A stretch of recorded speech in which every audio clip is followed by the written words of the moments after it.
Sa inyo pong determinasyon sa inyong opisina, meron pong mga disallowances, no?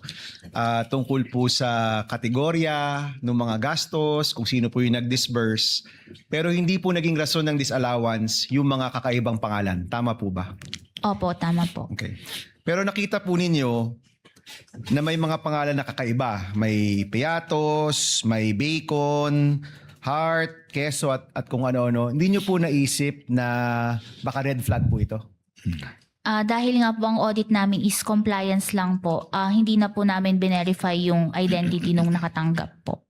Pero nung hindi nyo verify, pero nung nakikita ninyo o nung nakikita mo, hindi mo ba naisip na posibleng red flag itong mga pangalan to? We presume po kasi regularity kasi po merong certification under oath yung SDO. This was used for the confidential operations of the agency and these are necessary and for legal purpose po yung naging paggastos ng confidential fund. Okay, so nag-consult na kasi yung iba naming abogado kay former Commissioner Heidi Mendoza. At sabi niya, kapag may mga kakaibang pangalan, the COA can trigger an investigation because of fraud. So hindi niyo po ginawa yun, no? Walang usapin ng investigation because of fraud. Yung sa fraud audit po kasi pinag-aaral yung possibility po pinag-aaralan pa kasi kung magfo-fraud audit po, this is the first time and yung documents po, yung transactions involving the OBP and DepEd po contains voluminous documents na with sensitive information na pag naibigay po sa ibang opisina, baka po magiging exposed siya. Okay, so ulitin ko so hindi kayo nag-trigger ng investigation of fraud or nag-trigger kayo?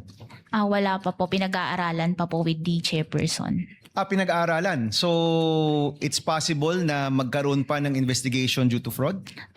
Opo, gaya po ng sinasabi ko, pinag-aaralan pa lang po at kung kinakailangan po, pwede pong mag-fraud audit po. Okay, let me ask about what is fraud, no? Ano yung fraudulent? Yung paggamit ba ng alias ay fraudulent? Ito ba'y bawal or illegal? Doon po sa joint circular, silent po kasi ang joint circular as to the use of alias po. Pero ang binabantayan po dito is dapat naibigay po ito sa totoong tao at nagamit sa tamang confidential expenses. So thank you for that. So kung nagamit to sa talagang nakalagay doon, hindi ito fraudulent. Pero kung ito'y hindi naman nagamit doon sa nakalagay at kunyari nabulsa lang, fraudulent yon. Correct, no? Opo, tama okay. po. Kung so yung bawat isang pangalan, dapat ba merong ring 1:1 na totoong tao sa likod nun? Or pwede kunyari may alokasyon ng 10 million tapos hinati-hati sa tagti 300,000 pero isang tao lang talaga yon. Yun po ba fraudulent? Ang kwan ko po dun is isang tao lang yung nakatanggap based dun sa acknowledgement receipt po na yun. Okay. So sa inyo pong professional opinion, kailangan po yung bawat AR ay may katumbas na totoong tao kung yun man ang kanyang pangalan o meron siyang meron siyang totoong pangalan. At yung nakalagay doon sa report na activity, yun dapat talaga yung nagawa. Tama po ba? Opo, tama po. Okay. Are you aware, Madam Witness, na meron tayong batas na nagbabawal ng paggamit ng alias?